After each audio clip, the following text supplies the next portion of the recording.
मैं मेरा है, मोह की फांसी गले पड़ी मर जाना। तो मरेगा का शरीर मरेगा, है ना। मरने से बचना नहीं है। देखो सही बात कहा है, हम गलत बात जानते हैं, सही नहीं जानते। मरने से नहीं बचना है, बल्कि सचमुच मर जाना है। ये विद्या गुरु बताते हैं, जो जान जाओ, क्योंकि तुम मरोगे कभी नहीं। दूसरा दूसरा शरीर देखते रहोगे, और जब तक तुम नहीं माने, मन नहीं मरेगा, तब तक भगवान से मिलन नहीं होगा। और तन के मरने से कुछ नहीं होगा। आदमी जब बड़ा दुखी होता है तो क्या करता है? बड़ा दुखी आदमी आत्महत्या करता है। तो आत्महत्या का मतलब वो ऊब जाता है, मर जाना चाहता है, यही तो है। यानी जीवन में उसको बड़ा दुख मिला होगा, लेकिन बेचारा मरना जानते नहीं था, तो शरीर को मार डालता। मरना जानता होता, किसी संत के पास जाके पूछता कि हमें मर जाना है, और संत मरने की कला बता देते, और अगर वो सचमुच मर जाता तो भगवान को पा जाता, परमानंद पा जाता, क्योंकि मरकर ही परमात्मा मिलता है। लेकिन वो विद्या तो जानता नहीं था, तो शरीर मारना जानता है आदमी, शरीर को मार डालता है, और शरीर को मारकर फिर नरक भोगता है। काहे? मन मरने वाली चीजें नहीं, ये परछाई की तरह है। तो इसलिए जब परछाई कोई मार सकता है, वो तुमसे है, बस परछाई समझ जाना है कि ये तो परछाई है, मारना मरना नहीं है। बस इसी तरह मन कोई चीज नहीं है, ये समझ जाना है, और जैसे ये समझ जाओगे, बस जो बचेगा उसी का नाम परमात्मा। इतना सरल खेल है। मैं नाम की कोई चीज नहीं है, और मैं हट जाए तो जो बच गया उसी का नाम परमात्मा। इसीलिए तो कहा जाता है कि भगवान किस पर सवार बैठे हैं, आसन उनका कहा है शेष नारायण, माने शेष भगवान पर, शेष पर भगवान विराजमान है। कहते शेष की सैया है। तो शेष क्या है कि जब हर चीज हटाते चले जाओ, ये नहीं है, ये नहीं है, ये नहीं है, ये नहीं, नेति नेति, माने यह भी नहीं, यह भी नहीं, यह भी नहीं, तो यह भी नहीं कहने वाला अंत में बच गया। बस वही जो शेष है वो नारायण है। यही सत्य है शेष नारायण। नेति नेति करने वाला ये नहीं, ये नहीं, ये नहीं, सब कहने वाला तो बचेगा बाद में, बस वही शेष बच गया, वो नारायण है। यही शेष में नारायण है, माने शेष पर नारायण है। इतना सरल खेल है, लेकिन बलिहारी इसमें मेरा की छुट्टी दे तब तो तुम मदद करो। अरे अभी बहुत कुछ भैया काम बाकी है, बहुत कुछ संभालना बाकी है, दुनिया बहुत बड़ी है, बहुत काम है हमारे। अब तुम्हारे कोई काम नहीं तो राम राम करो। आदमी ऐसे ना कहता है। मान लो कोई बतावे भी तो एक देखो तुम्हारे कुछ करे दरे तो है नहीं, तो तुम राम राम करो, और फिर ज्ञान भी बढ़ाता है। वो क्या कहेगा कि ये जो हम कर रहे हैं का ये पूजा नहीं है पूजा, लेकिन तुम समझ तो वही पाए नहीं। वो पूजा तुम्हारी गृहस्थी का काम पूजा कब बन जाएगा, इसमें बहुत बड़ा अंतर आता है, ये हम जानते नहीं। एक उदाहरण बताऊं। एक बार शिवाजी जो थे बड़े भक्त थे, समर्थ गुरु रामदास के शिष्य थे। समर्थ गुरु रामदास, उनका नाम समर्थ इसलिए पड़ा कि बड़े समर्थ थे, पूर्ण महात्मा थे महाराष्ट्र में।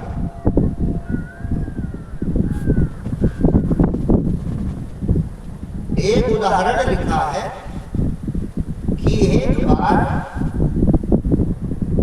उनका एक शिष्य था, तो कहीं कोई रास्ता था समुद्र के किनारे, तो कोई नेता या कोई, मतलब ये तब की समय की बात है, कम से कम आज से 300 साल पहले रहे होंगे, इनका है वो ज्यादा 400 साल, अनुमानित हम बता रहे हैं। तो कोई मुस्लिम ही चाहे रहा हो, मतलब कोई बड़ा बादशाह या कोई किसी रास्ते से जाना चाहता था तो उधर समुद्र की किनारा था, नदी का, समुद्र का ही किनारा, तो भक्त कुछ बैठे थे वहां, कुछ लोग वैसे टहल रहे थे, तो उसी में एक इनका समर्थ गुरु रामदास जी का शिष्य बैठा था, वो बैठा ध्यान कर रहा था। तो जो दरोगा था, दरोगा को वहां हो सकता कुछ और कहते हैं, तो वो सब रास्ता साफ कर रहा था, हटो हटो हटो हटो हटो, इधर से नवाब की वो आ रही है, सवारी जा रही है, तो हटो हटो करते हुए वो जा रहा था। और इनका शिष्य जो था वो आंख बंद किए भगवान का ध्यान कर रहा था, तो उसने न ध्यान दिया, तो दरोगा ने वो बैठे बैठा उसको मारने लगा, और बहुत कई डंडे मार दिए, उसका शरीर पूरा लहू हुआ। अब वो बेचारा वो आशा एकदम पहुंचा, तो समर्थ गुरु रामदास ने देखा तो कहा कि भैया क्या हो, तो उसने बात बताई कि हमारी कोई गलती भी नहीं, हम बैठे थे किनारे और क्या करें, और वो जो है कोई नवाब निकलने वाला था, तो इसलिए उसने हमें मारा है। अब अचानक इनका बहुत क्रोध इनको आया, इतना ज्यादा क्रोध आया, एकदम जैसे तमतमा गए बिल्कुल, और सीधे पहुंचे तो वो मीटिंग चल ही रही थी, वहां बहुत अमला पुलिस वाले भी और वो नवाब भी सब थे, लेकिन अभी यही होता है, मतलब वो उनका अद्भुत तेज, उनके सामने कोई बोल न सका, तो उस जेल ने पूछा कौन था, तो वो वही था ड्यूटी पे खड़ा, तो उसी का डंडा लेकर इन्होंने उसको बहुत मारा, उतने मारा जितना इनको मारा था, लहू लुहान कर दिया, लेकिन किसी के साहस न पड़ा, बहुत लोग थे, लेकिन वो पार ब्रह्म के तेज का कैसा है उन्मान, उनके अंदर ज्योति जग रहे, तो उसका प्रभाव की हिम्मत न पड़ी कि कोई बोल दे, न नवाब के साहस पड़ा और न किसी के साहस पड़ा। अब जब इनका क्रोध शांत हुआ, तब इनको लगा कि अरे हमने तो गलत कर दिया, तो वो दरोगा भी कुछ न बोले, तो उसको लेकर आए, फिर उसको अपने हाथ से हल्दी वल्दी लगाए, कहा कि तुमने हमारे भक्त को मारा तो हमें बर्दाश्त ना हुआ, लेकिन अब हम सोच रहे कि गलत हुआ। तो कहते हैं कि उस दिन समर्थ गुरु रामदास जब ध्यान में बैठे, तो उन्होंने कहा कि ये कथा में प्रचलित है, हो सकता है संतों के भाव उठा हो या न, प्रसंग बस कहा जाता, तो कहा उन्होंने प्रार्थना की कि प्रभु ऐसा कोई हमारा शिष्य दो जो ये गंदगी सब साफ कर दे।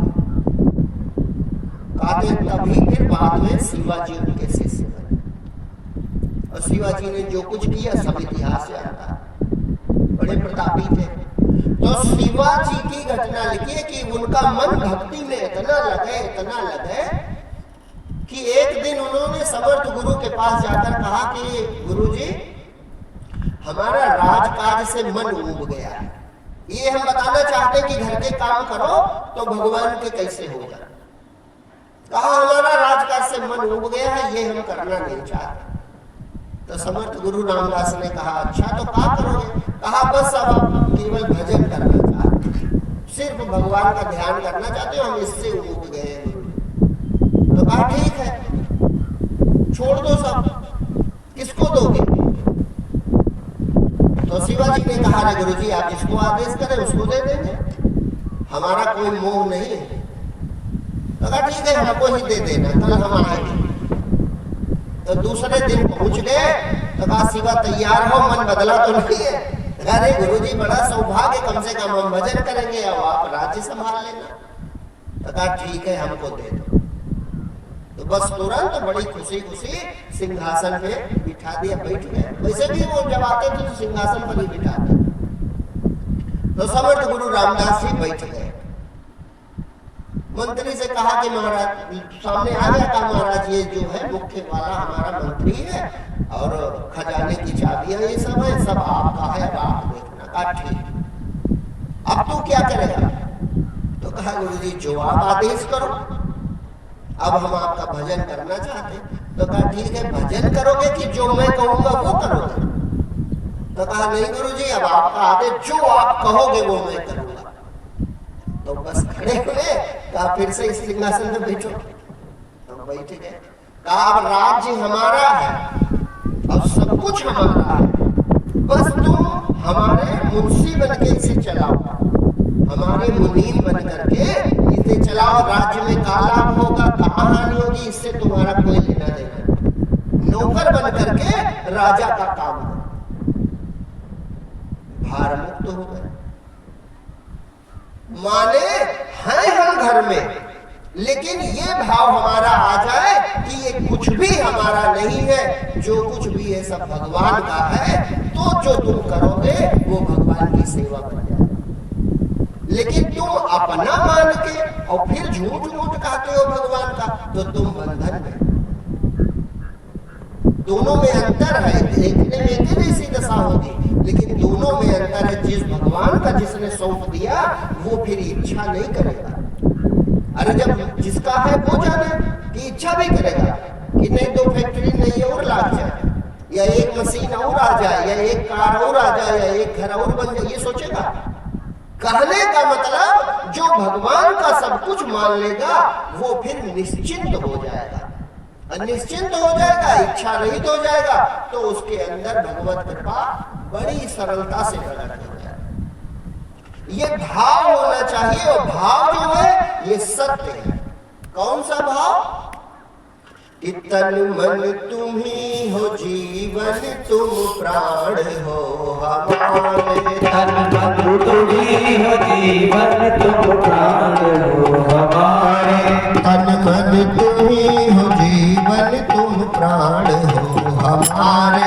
तन मन तुम ही हो जीवन, तुम प्राण हो हमारे। तन मन तुम ही हो जीवन, तुम प्राण हो हमारे। तन मन तुम ही हो जीवन, तुम प्राण हो हमारे। कोई दूसरा नहीं है गोविंद बिन तुम्हारे। कोई दूसरा नहीं है गोविंद बिन तुम्हारे। तन मन तुम ही हो जीवन, तुम प्राण हो हमारे। तन मन तुम ही हो जीवन, तुम प्राण हो हमारे। तुम ही हो बंधुदारा, तुम हो जहाँ हमारा। तुम ही हो बंधुदारा, तुम हो जहाँ हमारा। तुम ही हो बंधुदारा, तुम हो जहाँ हमारा। तुम ही हो बंधुदारा, तुम हो जहाँ हमारा। तुम ही से तो बना है इस सृष्टि का पसारा। तुम ही से तो बना है इस सृष्टि का पसारा। माता पिता तुम ही हो पुत्र प्यारे। माता पिता तुम ही हो पुत्र प्यारे। कोई दूसरा नहीं है गोविंद बिन तुम्हारे। कोई दूसरा नहीं है गोविंद बिन तुम्हारे। अमनी अजय हो आकाश नील धारा। अमनी अजय हो आकाश नील धारा। अमनी अजय हो आकाश नील धारा। अमनी अजय हो आकाश नील धारा। तुम जड़ हो तुम ही चेतन, हर रूप है तुम्हारा। तुम जड़ हो तुम ही चेतन, हर रूप है तुम्हारा। जग के परम प्रकाशक फिर भी हो सबसे न्यारे। जग के परम प्रकाशक फिर भी हो सबसे न्यारे। कोई दूसरा नहीं है गोविंद बिन तुम्हारे। कोई दूसरा नहीं है गोविंद बिन तुम्हारे। मन तुम्ही हो जीवन, तुम प्राण हो हमारे। तन मन तुम्ही हो जीवन, तुम प्राण हो हमारे। करुणा निधान तुम हो, आनंद निधान तुम हो।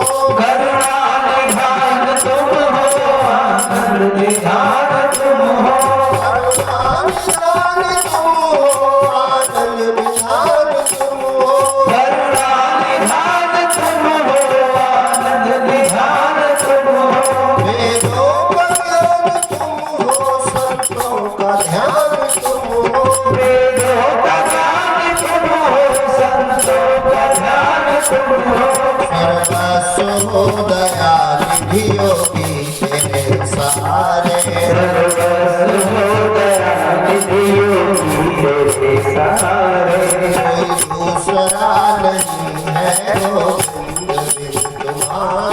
कोई दूसरा नहीं है गोविंद बिन तुम्हारे, कोई दूसरा नहीं है जो बिन तुम्हारे, कोई दूसरा नहीं है जो बिन तुम्हारे, कोई दूसरा नहीं है जो बिन तुम्हारे। देखो सकाम और निष्काम भक्ति दोनों भगवान की करते हैं, लेकिन जो सकाम होते हैं वे बड़े तपस्वी होते हैं और बड़े नियम पूर्वक सब काम करते हैं और अंत में उनको सिर्फ और सिर्फ दुख मिलता है।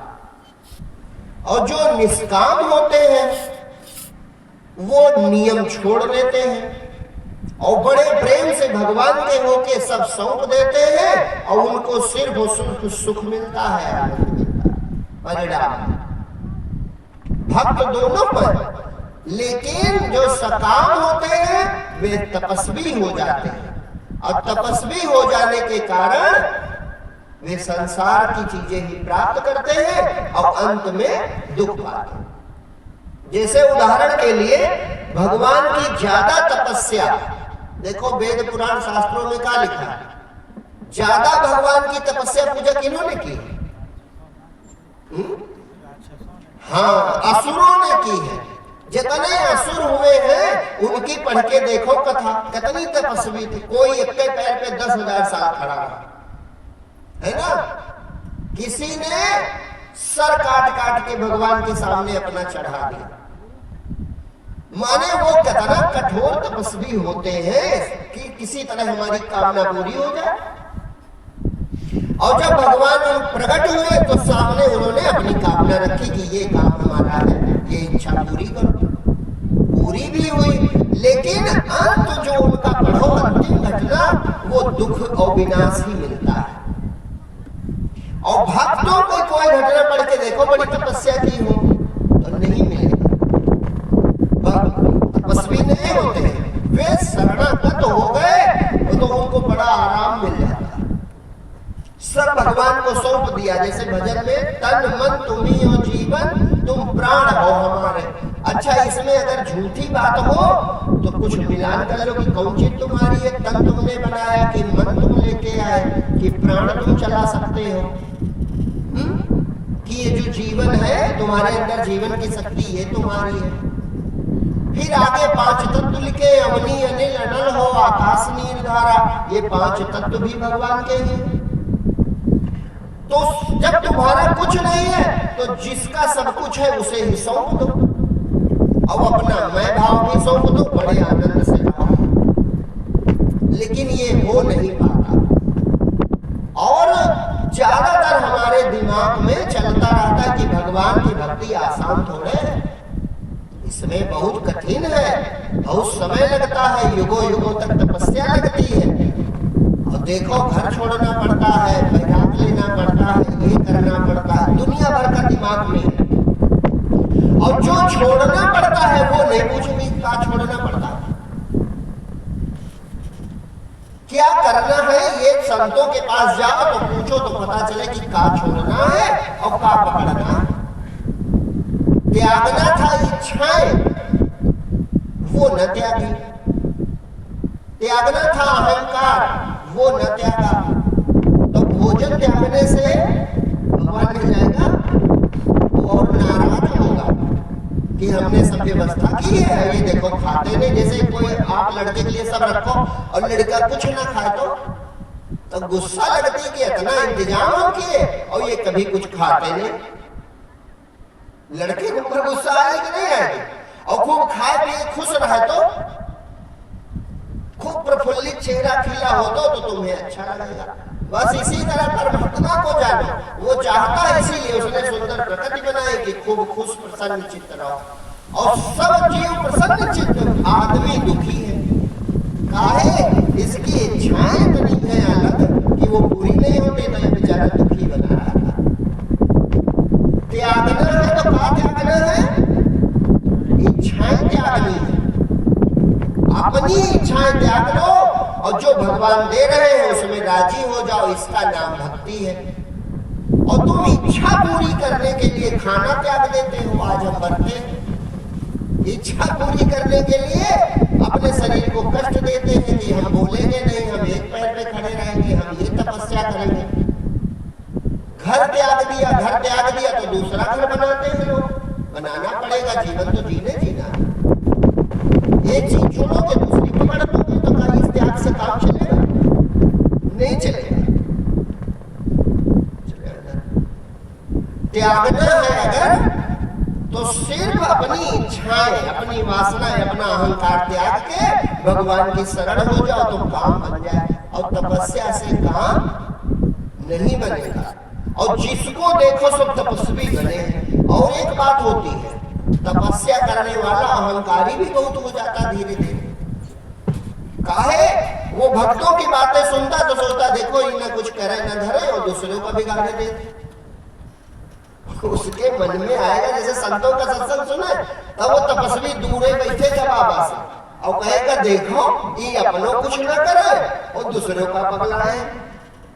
काहे भाई? वो सब नियम जानता है, वो सब नियम से चलता है, तो सोचता है कि ये तो संत महात्मा तो सब चौपट कर रहे हैं। और ये नहीं जानते कि ये सरल बना रहे हैं, और सरल को भगवान मिल जाता है, ये उसको होश नहीं। भगवान परमात्मा सरल को मिलते, तपस्वी को नहीं मिलते। तपस्वी को क्या मिलता है? केवल अहंकार बढ़ जाता है।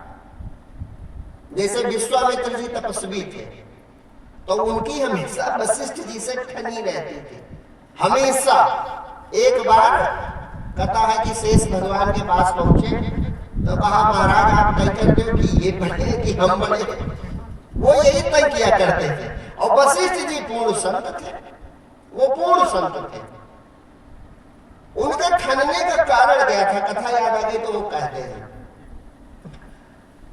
ये लिखा है कि विश्वामित्र जी राजा थे, क्षत्रिय थे, राजा थे। तब एक बार अपनी सेना के साथ कहीं जा रहे थे, तो रास्ते में भूख प्यास लगी तो एक आश्रम दिखाई पड़ा। वो वशिष्ठ जी का आश्रम था। तो वहां पहुंचे तो वशिष्ठ जी मिले। उन्होंने कहा अरे राजन आए, आप रुकिए बड़े आराम से। और कहा कि हमारी सेना जो है भूखी प्यासी है। तो कहा आप चिंता न करो, सब व्यवस्था हो जाएगी। तो कहा कुटिया तो आपकी छोटी ही है, सेना हमारी बहुत बड़ी है। तो वशिष्ठ जी ने कहा चिंता न करो, हमारे पास व्यवस्था है, आपकी सब व्यवस्था होगी, आप रुको आराम। तो वशिष्ठ जी के पास एक गाय थी, वो उनको देवताओं ने दी थी, उसका नाम था नंदिनी। वो बड़ी दिव्य गाय थी। तो नंदिनी की ये खूबी थी, देवताओं ने इसीलिए दिया था, भगवान ने ही समझो उनको दिया था कि तुम केवल हमारा भजन करो और जो तुम्हारा सेवा है, भोजन पानी, ये व्यवस्था ये गाय कर दिया करेगी। वो दिव्य है, वो जो कहोगे वैसा प्रकट कर देगी। तो जब ये विश्वामित्र जी पहुंचे उस समय ये राजा थे, इनकी बड़ी सेना भी साथ में थी, बहुत लोग थे। तो वशिष्ठ जी ने नंदिनी से कह दिया कि देखो ये राजा लोग आए, इनकी सेवा कर दो।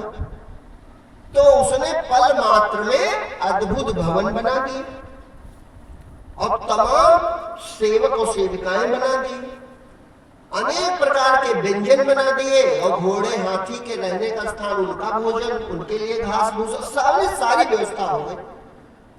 तो विश्वामित्र जी बड़े खुश भी और चकित भी। वो सोचे कि ये जादूगर है, महात्मा का बैठा अकेले था जब आए थे और इतना बड़ा खेल रच दिया।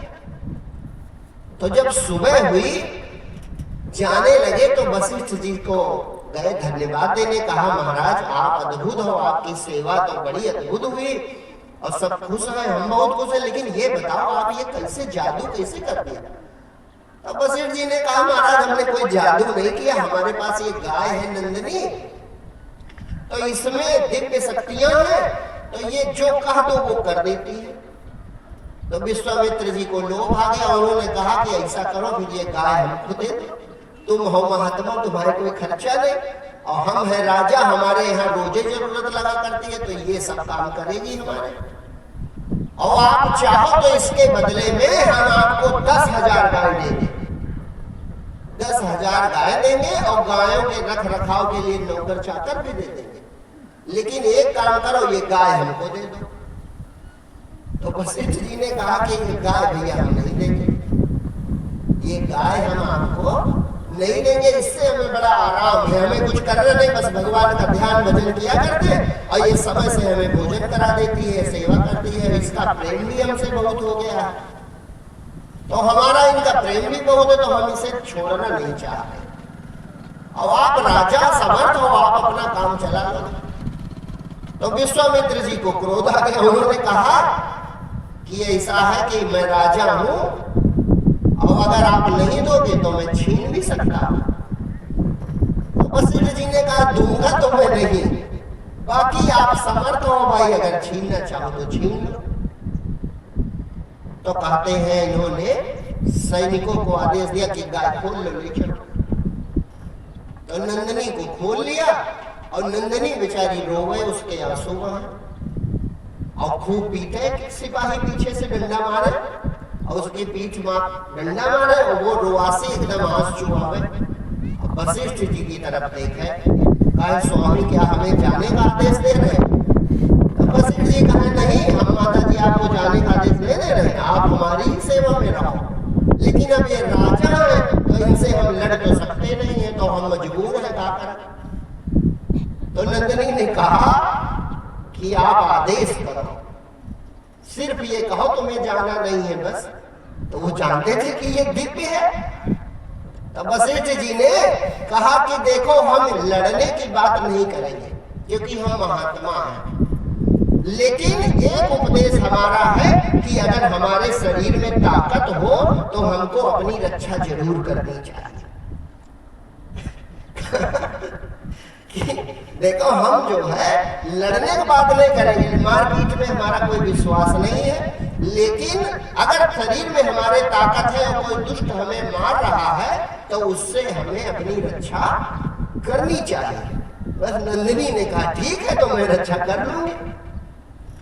तो कथा में तो बड़े विस्तार से लिखा है कि नंदिनी के शरीर से ही अनेक सेनाएं पैदा हुई, बाद में वो सेनाएं रही हैं, उसकी आंख से, उसकी पूंछ से, उसके थन से, हर जगह से सेनाएं प्रकट हुई। तो ये लिखा है कि विश्वामित्र के जितने सैनिक थे, एक एक सैनिक को नंदिनी के 10-10 सैनिकों ने चारों तरफ से घेर लिया। मतलब एक जहां उनका सिपाही, चार तरफ 10 सिपाही।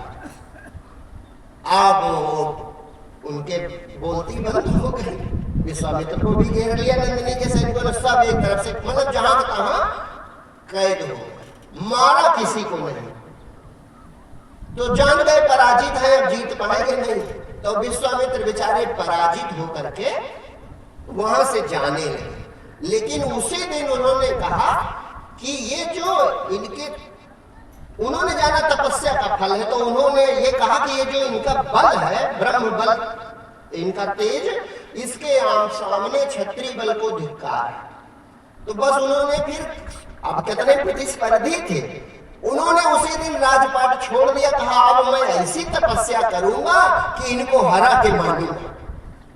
बस तभी से इनके मन में वशिष्ठ जी की तरफ से कुछ नहीं था, क्योंकि ये पूर्ण संत है, उनकी तरफ से हमेशा ये ठनी रहे कि इनको मैं पराजित करके मानूंगा। तो कहा विश्वामित्र जी ने बहुत बड़ी तपस्या की, विश्वामित्र जी से बड़ा तपस्वी आज तक नहीं हुआ। ये लिखा नहीं, वो दूसरी दुनिया पर रचने लगे थे, माने दूसरी जो भगवान ने बनाया ब्रह्मा जी ने, उसके अलावा भी कुछ बनाने लगे। तो कहते हैं वशिष्ठ जी के 100 पुत्र थे, और विश्वामित्र जी ने, उनका सबसे बड़ा पुत्र शक्ति नाम था, उसकी एक राजा से लड़ाई थी। तो वो राजा से लड़ने जा रहा था, तो इन्होंने, विश्वामित्र ने देखा अब ये सिद्ध हो चुके थे, बस उस राजा पर एक प्रेत सवार कर दिया और प्रेत ने शक्ति को मार डाला। देखने में राजा ने मारा, लेकिन ये दूर से अपनी कुटिया में बैठे बैठे सब देख रहे लोग करें। तो तपस्या से इन्होंने एक एक करके वशिष्ठ जी के 100 लड़कों को मारा। अब तपस्या में माने खुद नहीं मारते थे, वो ऐसा रचना रचते थे मंत्रों के द्वारा कि वो जिससे लड़ता था वही मार जाता। तो तपस्वी ये है, दोनों में अंतर मैं बता रहा हूं। विश्वामित्र जी अभी तक है कहा तपस्वी, और वशिष्ठ जी का है पूर्ण संत है।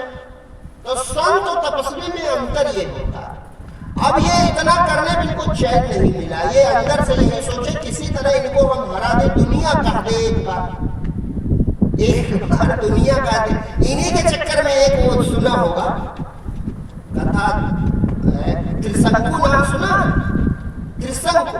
त्रिशंकु अयोध्या के राजा थे, अयोध्या के राजा थे, और अयोध्या के कुलगुरु हमेशा वशिष्ठ जी रहते थे। वो भी इसी ईर्ष्या का शिकार हो गए थे। तो पहुंचे एक बार वशिष्ठ जी के पास, तो कहा गुरुजी हम स्वर्ग जाना चाहते हैं।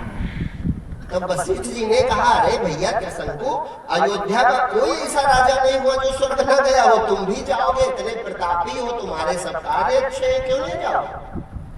तो त्रिशंकु ने कहा नहीं, जो गए होंगे वो गए होंगे, हम शरीरे सहित जाना चाहते हैं। तो वशिष्ठ जी ने कहा ये विधान नहीं है, वहां तुमको दिव्य शरीर मिलेगा। वो दिव्य शरीर सहस्त्रों वर्ष तक रहता है, कई चतुर्युगियों तक रहता है, और उसमें न भूख लगती है, न प्यास लगती है, न बुढ़ापा आता है, बढ़िया दिव्य शरीर मिलेगा तुमको। तो कहा ये सब हम कुछ नहीं जानते, हम बड़े तभी कहलाएंगे जब हम अपने अनुसार कर सके, हम इसी शरीर से स्वर्ग जाना चाहते हैं। तो वशिष्ठ जी ने कहा भैया जिद न करो, ये संभव नहीं है। तो पहुंच गए विश्वामित्र जी के पास। कुछ लोगों ने कहा कि विश्वामित्र इनसे बड़े तपस्वी, उनके लगे जाओ। तो विश्वामित्र के पास पहुंचे, तब विश्वामित्र भी जैसे पहुंचे कहा महाराज हम शरीर सहित स्वर्ग जाना चाहते हैं। तो विश्वामित्र ने कहा शरीर सहित कोई स्वर्ग नहीं जाता, बाकी तुम्हारे कर्म ऐसे हैं कि स्वर्ग जाओगे, मैं दिव्य दृष्टि से देख रहा हूं, लेकिन शरीर सहित जिद करोगे तो वो भाग्य बिगड़ जाएगा। तो कहा तुम दोनों लोग बराबर हैं, हम सुन के आए थे तुम उनसे बड़े हो। हम सुने थे कि तुम वशिष्ठ से बड़े महान हो। कहा हाँ तो महान तो है। तो कहा वो भी मना कर दिए थे नहीं भेज पाए। अच्छा वशिष्ठ ने क्या कहा था? तो कहा उन्होंने यही कहा शरीर सही स्वर्ग नहीं, तो कहा हम भेजेंगे। अब देखो भला भी कर रहे हैं लेकिन किसी की ईर्ष्या में कर रहे हैं तो वो अमंगल करने वाला होता है। भाई किसी का हित करो तो अच्छी बात है, लेकिन किसी की जलन में हित करो। जैसे किसी का रास्ता बंद करना है, गांव में ये ज्यादा होता है, तो वो जिसका जमीन है वो गरीब है, तो कहें तुम काहे नहीं बाउंड्री उठवा ले, तो सब काड़ा करत है। तो कहें भैया पैसे नहीं, कहें पैसा हमसे ले। उसका मतलब तुम्हारी बाउंड्री से नहीं, सामने वाले का रास्ता बंद करना। विश्वामित्र ईर्ष्या बस ऐसा कह रहे। उन्होंने कहा कि अच्छा तुम्हारे गुरुजी ने कहा हमारे गुरुजी ने कहा है कि शरीर सहित स्वर्ग कोई नहीं भेज सकता। तो कुछ लोगों ने कहा विश्वामित्र जी बड़े तपस्वी, इसीलिए तो हम आए हैं आपके पास। कहा अच्छा तो हम तुमको भेज ही देंगे, हमारी तपस्या का बल इतना ज्यादा है कि हम भेज देंगे। तो कहा तैयार हो जाओ। अब वो तैयार हो गए, बस ऐसा मंत्र पढ़े कि ये सीधे सा शरीर स्वर्ग चले गए। अब जब पहुंचने लगे, स्वर्ग पहुंचने लगे, तो देवताओं ने देखा कि अरे शरीर से ही भौतिक शरीर लेके कोई आ नहीं सकता। तो देवताओं ने अपनी ताकत लगा दी, बस ये उलट गए, बस उलट गए। तो कहा नहीं जाता कि त्रिशंकु हो गए, माने उल्टा लटके हो। तो त्रिशंकु जब उल्टा लटक गए तो इनकी जबान लटक गई, तो लार चूने लगी। तो उस लार से एक नदी बन गई। उस नदी का नाम है करमनासा। करमनासा सुने नहीं एक नदी? तो करमनासा में ये है कि उसमें जो पांव पड़ जाए तो जिंदगी भर के पुण्य नाश हो जाए। माने वो पानी इतना गंदा है कि अगर उसमें पैर पड़ जाए तो पूरे जीवन के पुण्य नष्ट हो जाए। अच्छा, एक और बात, भगीरथ जी वो भी अयोध्या के ही राजा थे और वो तपस्या किए, वो पुरखों को स्वर्ग भेजना चाहते थे, तो गंगा जी को लेके आए और गंगा जी इतनी पवित्र मानी जाती है कि उनमें डुबकी लगाओ तो पाप धुल जाए, वो आज तक पवित्र है। तो ये कथाएं दोनों एक पूरक है कि जो आदमी खुद स्वर्ग जाना चाहता है उसका काम बिगड़ जाता है, माने जो अपने ही कल्याण चाहता है उसका काम बिगड़ जाता है, और जो सबको स्वर्ग पहुंचाना चाहता है उसके द्वारा एक गंगा निकलती है जिससे सबका कल्याण। माने जिसके अंदर केवल अपना स्वार्थ है वो अपना भी बिगाड़ लेता है। हाँ, तो कह रहे थे कि विश्वामित्र और वशिष्ठ जी की ये ठनी रहती थी। विश्वामित्र जी ने इनके सबों पुत्र मरवा दिए और फिर भी चैन ना मिला, तो एक दिन रात को तैयार हुए कि आज जाकर के और मैं वशिष्ठ जी को पराजित करके ही मानूंगा, चाहे जो तंत्र मंत्र लगाना। तो ये जा रहे थे, कहते हैं कि चांदनी रात थी, पूर्णिमा की, और वशिष्ठ जी देखो पूर्ण महात्मा का असर कि उनके 100 पुत्र मर गए लेकिन उनको कोई दुख नहीं था। उनकी पत्नी अरुंधति नाम था, उनके साथ बैठे थे। रात मध्य रात्रि थी, माने आधी रात थी, तब विश्वामित्र जी चलते चलते उनकी कुटिया के पीछे आ गए, तो इनको सुनाई पड़ रहा। तो अरुंधति वशिष्ठ की पत्नी कहती है कि प्रिय देखो कितनी उज्जवल चांदनी छिटकी। अपनी मतलब वशिष्ठ जी से कहते हैं प्रिय देखो कितनी उज्जवल चांदनी छिटकी है। तो वशिष्ठ जी कितने महान है, सोचो संतों का भाव। वो कहते हैं हाँ प्रिय, ये उज्जवल चांदनी ऐसे चमक रही है जैसे इस समय तीनों लोकों में विश्वामित्र जी की तप चमक रहा है। तीनों लोकों में जिस तरह विश्वामित्र जी का तप चमक रहा है उसी तरह ये चांदनी चमक रही है। माने वो इतने तपस्वी, वो प्रशंसा कर रहे हैं। अब विश्वामित्र जी कुटिया पीछे खड़े सुने तो उस दिन इनका अहंकार गिर गया। उस दिन मन में पश्चाताप आया कि हम इतने बेकार आदमी की इनके पीछे पड़े रहते हैं और ये कितने महान है कि देखो हमारी बड़ाई कर रहे हैं। तो सब बैर छोड़ के और वशिष्ठ जी बाहर निकले तो ये सामने से आए तो चरणों में गिर गए। उस दिन विश्वामित्र जी चरणों में गिर गए, तब तपस्या का अहंकार छोड़ दिया और उस दिन उनको गुरु की तरह ग्रहण किया। कहा गुरुदेव हम कितने नालायक हैं कि आज तक आपको पराजित करना चाहते हैं और आप कितने महान हो कि मेरी प्रशंसा कर रहे थे। मैंने सुना, मैं तो आपसे लड़ने के लिए आया था। अब ऐसी कृपा करो कि हम भी आपकी तरह रह सकें। तो फिर वशिष्ठ जी की ही कृपा से उस दिन विश्वामित्र जी को भी आत्मबोध हुआ, उनका अहंकार मिटा और तपस्वी थे ही, आत्म दर्शन हुआ। तो फिर दोनों लोग साथ साथ देखो राम कथा में शामिल है। बाकी में दोनों लोग साथ साथ रहे, लेकिन जब तक तपस्वी रहे तब तक अहंकार नहीं मिटता है। तपस्वी अहंकारी होता है और अंत में उसको दुख उठाना पड़ता है, लेकिन जो भगवान का भक्त होता है, सरल होता है, वो हमेशा आनंद में रहता है, प्रभु कृपा प्राप्त होती है। और ये करने वाला कोई तत्वज्ञानी गुरु ही हो सकता है, बाकी दूसरे की बस की बात।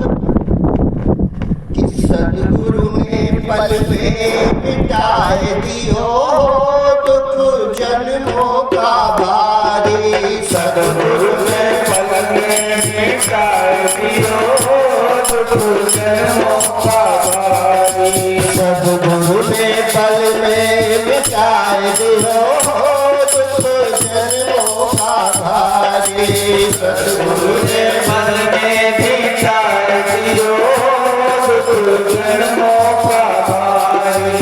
जन्मों का भारी दुख जन्मों का भारी।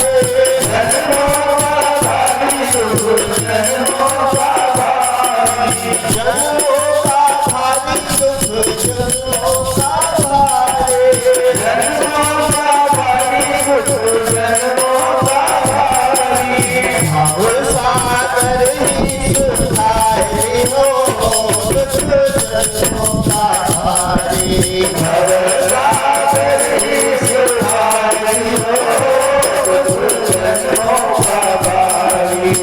सदगुरु ने पल में मिटाए दियो दुख जन्मों का भारी। सदगुरु ने पल में मिटाए दियो दुख जन्मों का भारी। जन्म जन्म का खोआ जो धनवान, जन्म जन्म का खोआ जो धनवान। जन्म जन्म का खोआ जो धनवान, जन्म जन्म का खोआ जो धनवान।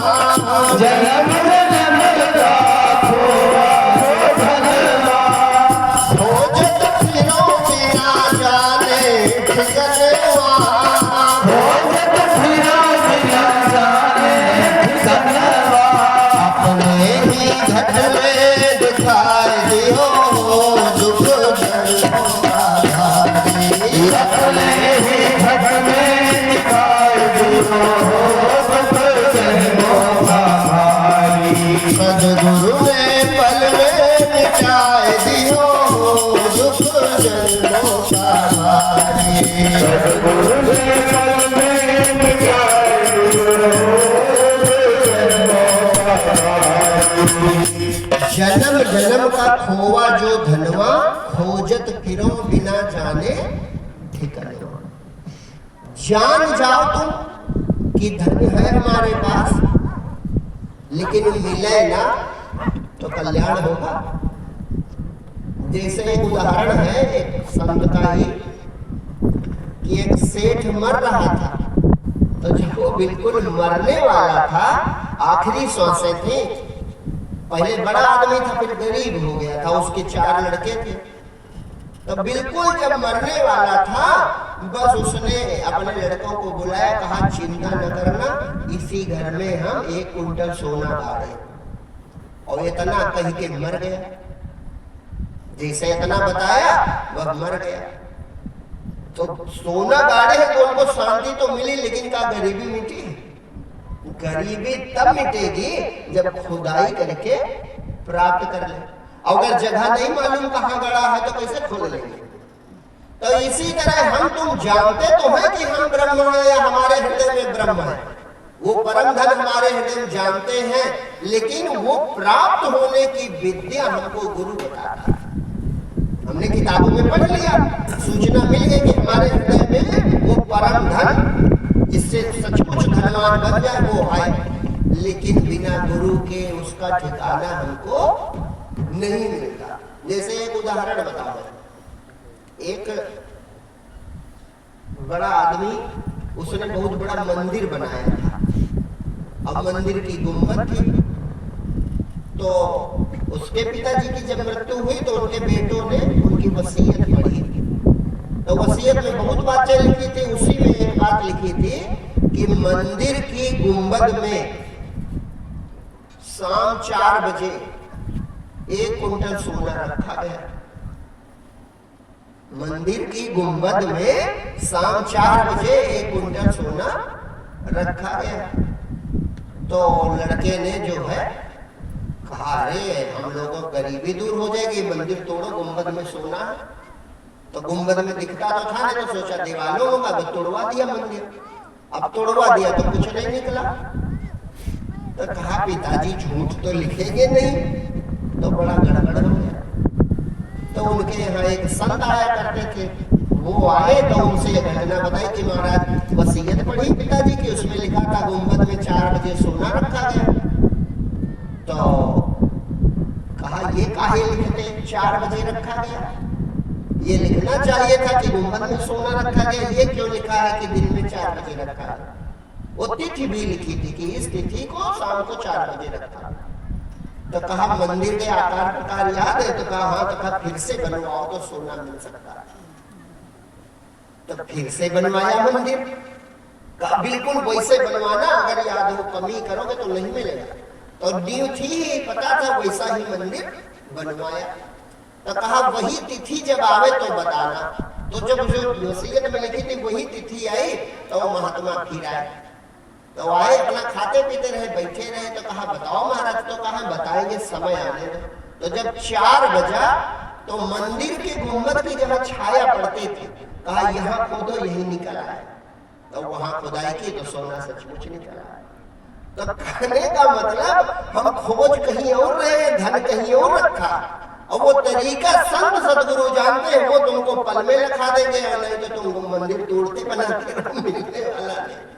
कि जन्म जन्म का खोया जो धनवान, जन्म जन्म का खोया धनवान, खोजत फिरो बिना जाने ठिकनवा, खोजत फिरो बिना जाने ठिकनवा, अपने ही घट में दिखाई दियो दुख जन्मों का भारी, अपने ही घर में दिखाई दियो दुख जन्मों का भारी, जन्मों का भारी दुख जन्मों का भारी, जन्मों का भारी दुख जन्मों का भारी, सदगुरु ने पल में मिटाए दियो दुख जन्मों का भारी, सद्गुरु ने पल में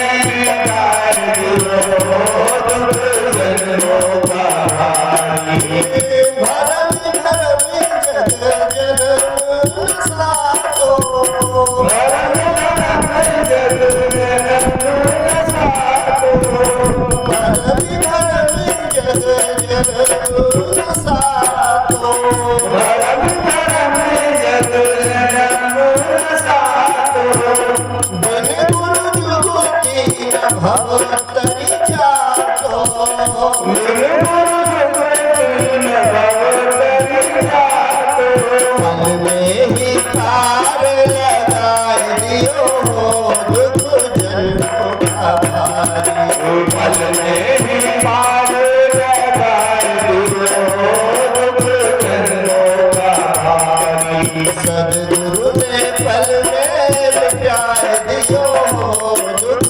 जन्मों का भारी, सद्गुरु ने पल में मिटाए दियो दुख जन्मों का भारी, कोटि जन्म मुख कोटि जो गाओ, कोटि जन्म मुख कोटि जो गाओ, कोटि जन्म मुख कोटि जो गाओ, कोटि जन्म मुख कोटि जो गाओ, गुरु की काया भरनी नहीं पाओ, गुरु की काया भरनी नहीं पाओ, रोगी को रोगी को योगी बना दियो गुरु जन्मों का भारी, योगी को योगी बनाए दियो दुख जन्मों का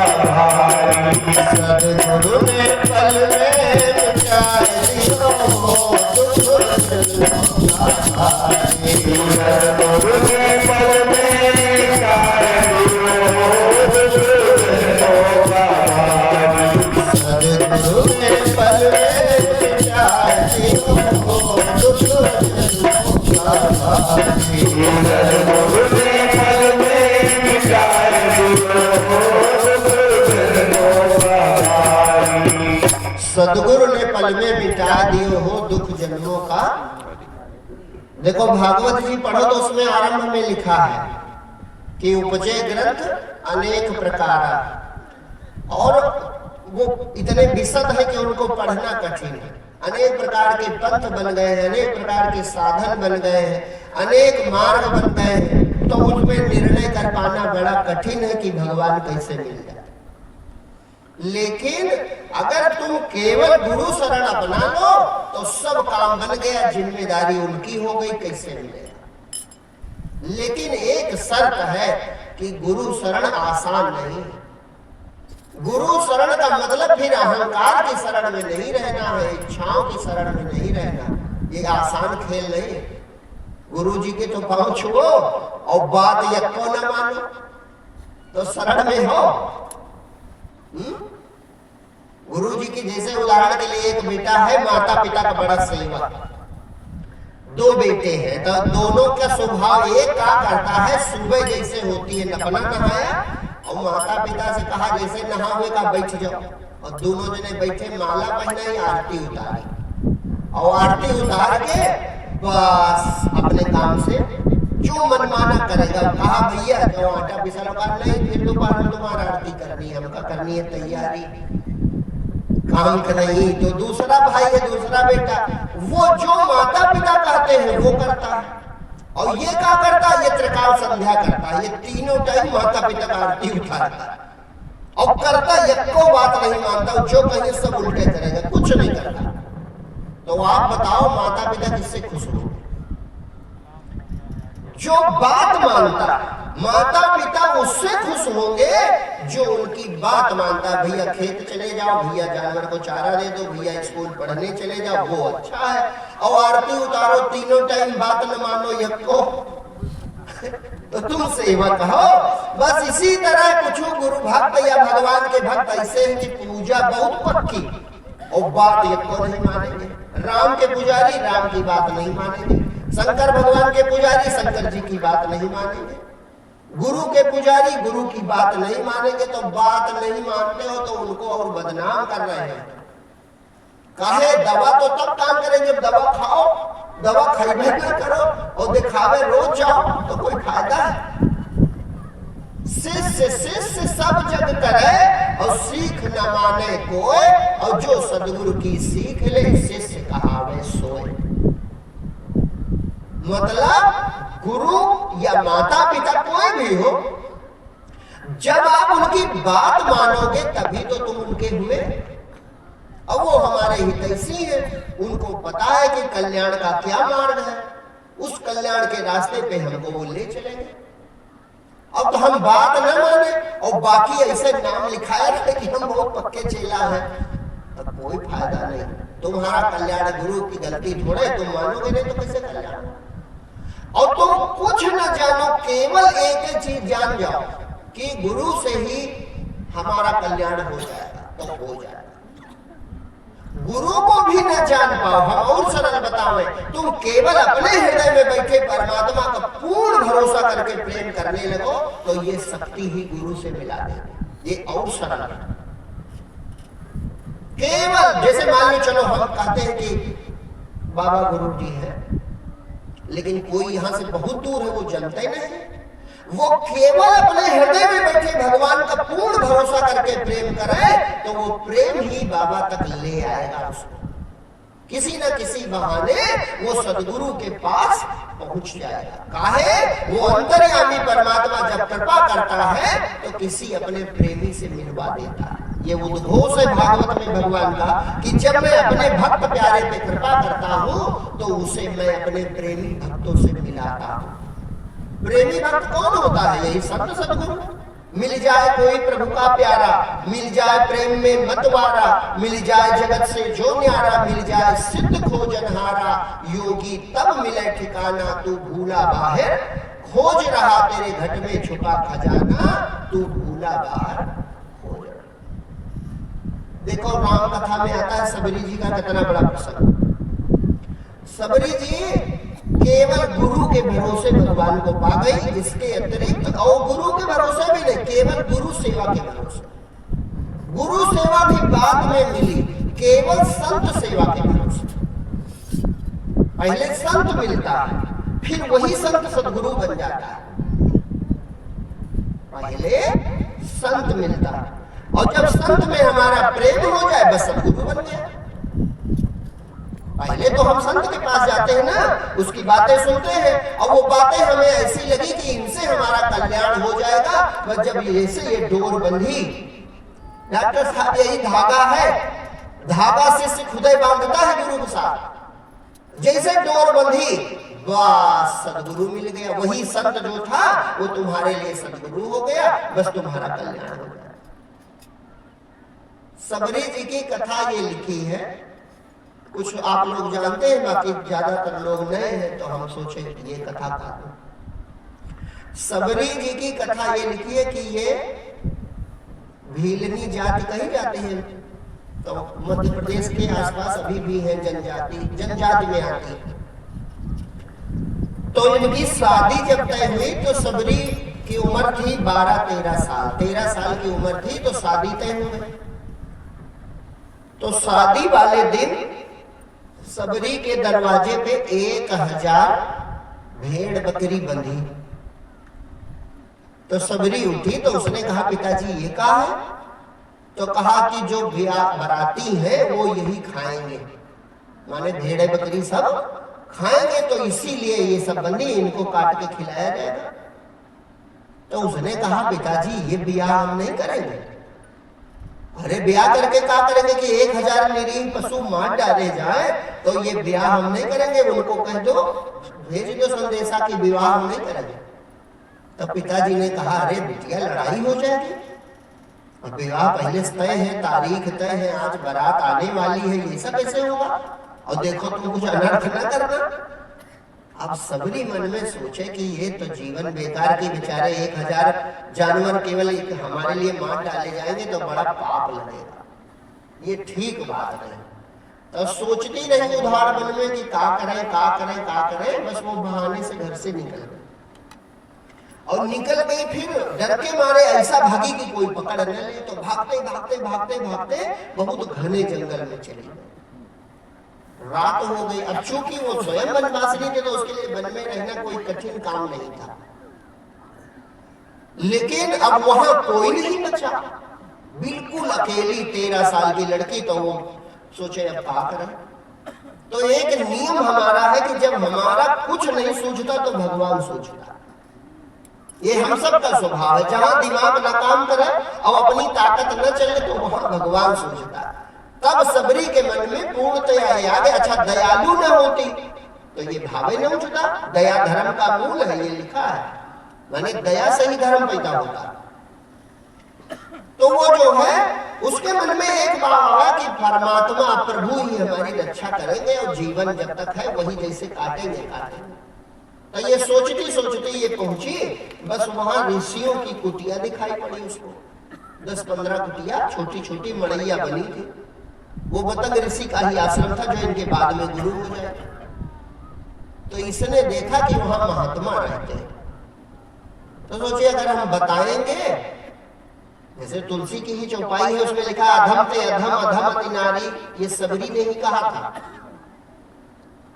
तो उसने सोचा हम एक तो स्त्री है, स्त्रियां वैसे भी आश्रम में नहीं जाती, और दूसरे हमारी जाति भी पता नहीं कौन सी है, बताएंगे पता नहीं का है। तो उसने सोचा लेकिन संत जो होते हैं, तो मंदिर तो यहाँ कोई है नहीं, लेकिन संत भगवान के तो भक्त होते हैं, तो अगर इनकी सेवा हम करेंगे तो भगवान तो खुश ही होगा। बस उसको के देखो कितनी निष्ठा, भाई एक भाव आ गया कि ये भगवान के ही प्यारे होते हैं संत, और ये माने या न माने जब हम इनकी सेवा करेंगे तो बदले में भगवान परमात्मा तो हमसे खुश ही हो जाएगा। तो सबरी बस यही उसने निर्णय कर लिया, और फिर क्या करने लगी। वो क्या करती, जंगल में रहने वाली थी तो कुशल थी पेड़ों पे चढ़ने में और फल तोड़ने में। तो जितनी कुटिया थी उतनी छोटी छोटी वो लकड़ी की गठरी बना, जैसे 15 है तो छोटी छोटी गट्ठर लकड़ी के 15 बनाए, और 15 दोना बना के उनमें बढ़िया फूल रख ले, और 15 दोना और बना के उनमें फल रख ले। ये सब वो करे दिन में, और जब रात हो जाए सब जान जाए कि सो गए होंगे, तब जाए और हर कुटिया के सामने एक गठरी लकड़ी, एक दोना फल और एक दोना फूल रखे आओ। अब सबके सामने रखे आवे हर कुटिया के दरवाजे, और कुटिया से सामने एक सरोवर था थोड़ी दूर पे, वहां का रास्ता, तो सोचे संत इधर जाते हैं तो रास्ता खूब बहार के साफ कर, ये वो करने लगी। अब मतंग ऋषि उठे सुबह और सारे चेले उठे, उन्हीं के सब शिष्य थे। तो देखा सबके सामने एक एक गठरी बढ़िया सूखी लकड़ी रखी है, और खूब सुंदर फूल रखे हैं, फल भी जो मिल गए, बेर बेर जो कुछ मिला वो रखा। तो सब बड़े खुश, कहा गुरुजी भगवान की बड़ी दया, ये कौन रख जाता। एक दिन बीता, 2 दिन बीता, 3 दिन बीता, जब हफ्ता भर बीत गया, 7-8 दिन, तो गुरुजी ने कहा कि ये हम लोगों का धन कौन चुरा रहा है। माने जो सेवा करेगा हमारे पुण्य का फल उसे मिलेगा जरूर। तो कहा ये अद्भुत चोरी करने वाला चोर कौन है, आज उसे पकड़ लो। तो चेलों ने कहा गुरुजी चलो आज देखा जाएगा। कहा रात में ही होती है घटना, तो कल तुम सब जागते रहना और जब ये आवे तो हमें दर्शन कराओ। माने उनको ये जगह कि ये अद्भुत प्रेमी है, कैसा कौन है। रास्ता भी साफ मिलता है, झाड़ू लगा रहता है, कंकड़ वंकड़ नहीं रहते। तो कहा कि जब सब जगते रहे तो रात में जब 12-1 बजा तो ये आ गई। अब एक एक गठरी लकड़ी और फूल फल रखने लगी। बस सब सामने आ गए, चेलों ने घेर लिया। कहा गुरुजी जल्दी उठो, देखो वो मिल गई। कहा मिल गई कि मिल गया? कहा नहीं मिल गई। तो आए देखा तो एक लड़की है, ये बेचारी रोने लगी। कहा गुरुजी हमें क्षमा करो, हम छोटी जाति की भी हैं और दूसरे स्त्री है, तो हम सोचे पता नहीं आप जान जाओ तो भगा कर दो। और पूरी अपनी घटना बताई कि हम घर की भागी है, कोई हमारा है नहीं, अनाथ है, तो आप लोगों को देखती है तो कम से कम भगवान का भजन, हम सोचा आपकी सेवा करेंगे तो भजन हो जाए। तो लिखा है मतंग ऋषि बड़े प्रसन्न हुए, पूर्ण महात्मा थे। उन्होंने सोचा कि देखो ये अद्भुत भक्त है। तो कहा कि बिटिया तुम छुटके काहे करती हो, ये तो अद्भुत कार्य है और बड़ा पुनीत कार्य है, तुम खुल के करो, ये सेवा बंद न करना। तुम जो एक काम कर रहे हो, सबको लकड़ी देना, फल देना, फूल देना और रास्ता साफ करना, ये सेवा करती रहो, लेकिन मैं तुमको गुरु मंत्र देता हूं और तुम भजन करो भगवान का। और 15 कुटिया थी तो एक 16वीं सबरी की बनवा दी। कहा एक कुटिया, तो शिष्यों से कहा इनकी एक कुटिया तैयार करो। तो एक मड़िया उसकी भी बना दी। कहा तुम इसमें रह के भजन करो, मैं तुम्हें गुरु मंत्र देता हूं और सेवा जो ये कर रही हो ये तुम करते रहना। और त्रेता युग चल रहा है, भगवान का अवतार हुआ है, होने वाला है, तो वो आएंगे तुम्हारे यहाँ और वैसे भी तुम्हें परमात्मा की प्राप्ति हो जाएगी। तो कहते हैं कि मतंग ऋषि जब शरीर छोड़ने वाले थे तो एक दिन उन्हें ध्यान में सुनाई पड़ा कि अब आप अपनी लीला समाप्त करें और कल वैकुंठ से विमान आएगा, उस पर आप बैठकर आइएगा। और इसका कारण केवल यही है कि तुमने जो सबरी को अपना शिष्य बनाया।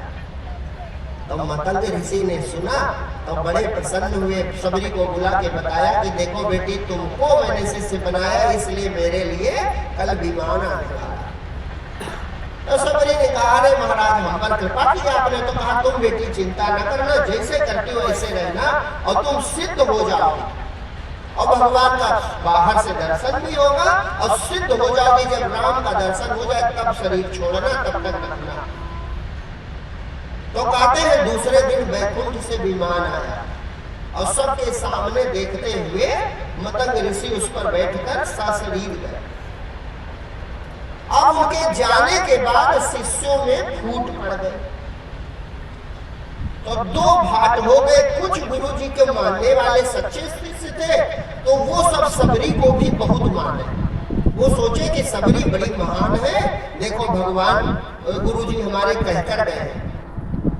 अब कुछ ईर्ष्या करें, तो ईर्ष्या वाले वो कमी निकाले कि ये स्त्री आ गई है तो ठीक नहीं है, इसका यहाँ आश्रम में रहना ठीक नहीं है, और तमाम बुराई कर।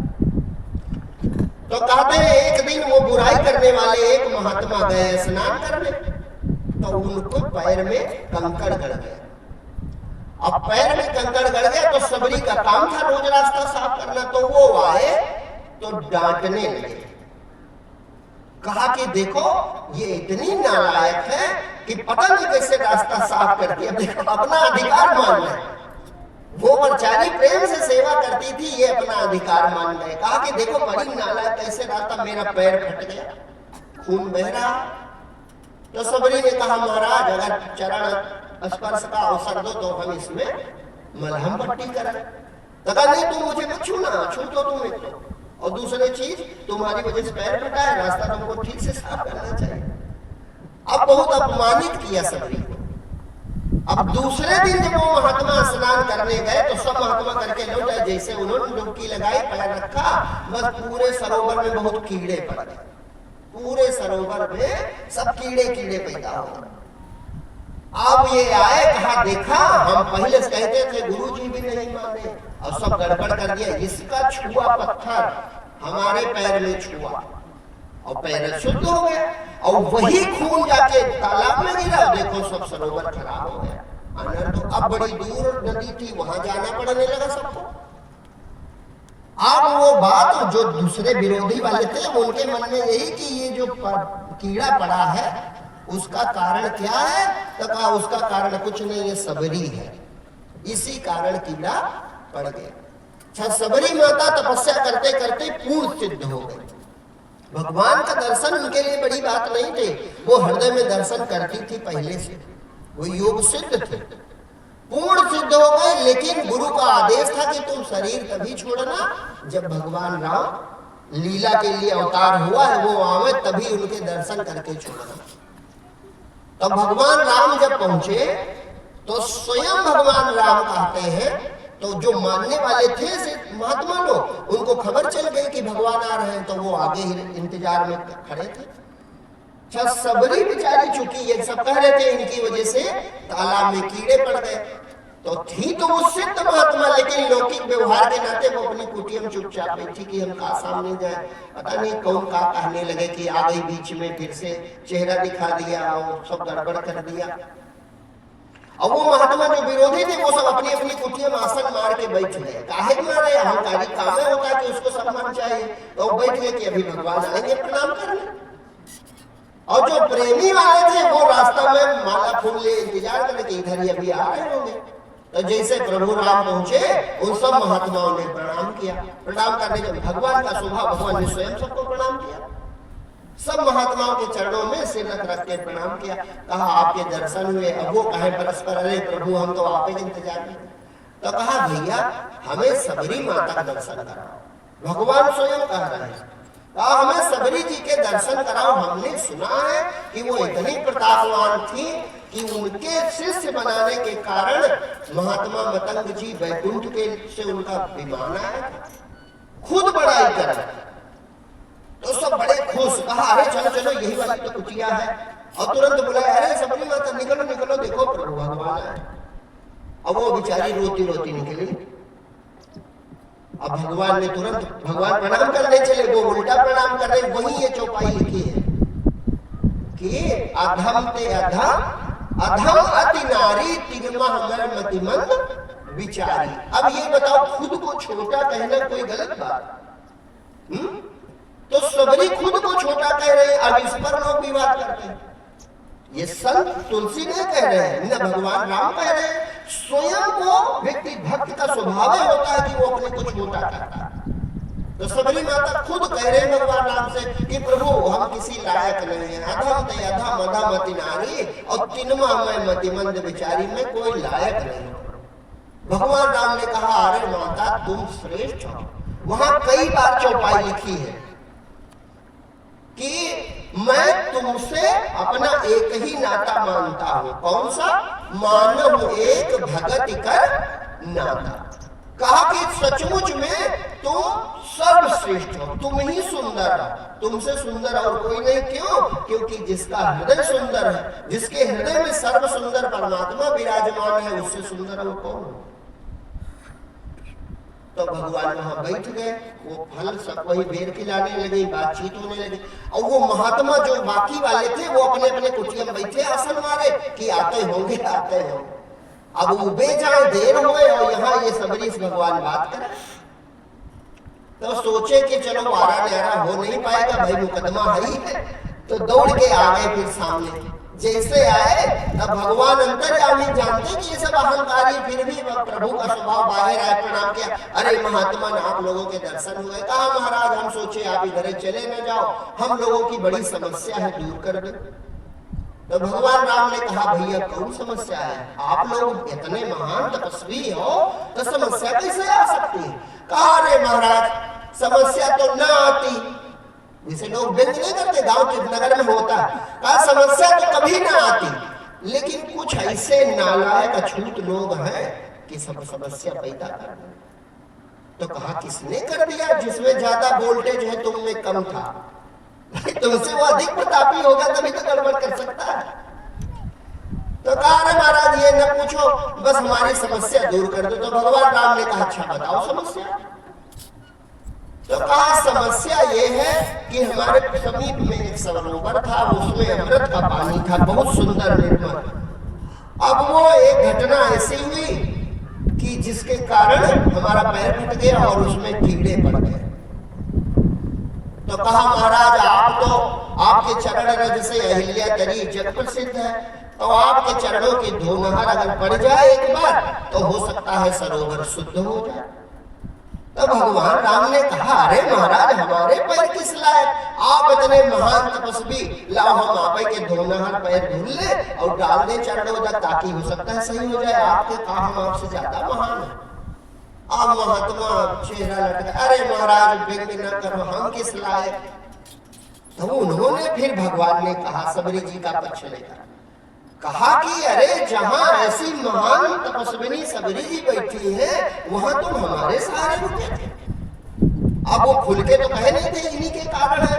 तो भगवान राम ने कहा जहां इतनी बड़ी तपस्विनी है और तुम हमारे सहारे, अरे इनको गुरु शिष्य वरण के कारण मतंग जी का वैकुंठ से विमान आ सकता है, तो सबरी माता के चरण धो के डाल दो और वो सरोवर पवित्र हो जाए। भगवान के सामने कौन बहस करे। तो कहा चलो हमारे साथ चलो सब लोग।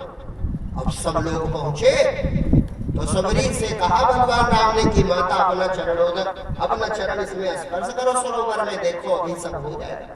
सबरी बेचारी चुप बैठी।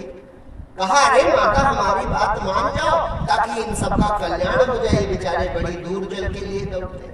तो कहते हैं जैसे सबरी माता ने सरोवर में चरण रखा, बस पानी पहले की तरह एकदम निर्मल शुद्ध अमृत जैसा। अब सबको बिना कहे उत्तर मिल गया कि कौन पवित्र है और कौन अपवित्र है।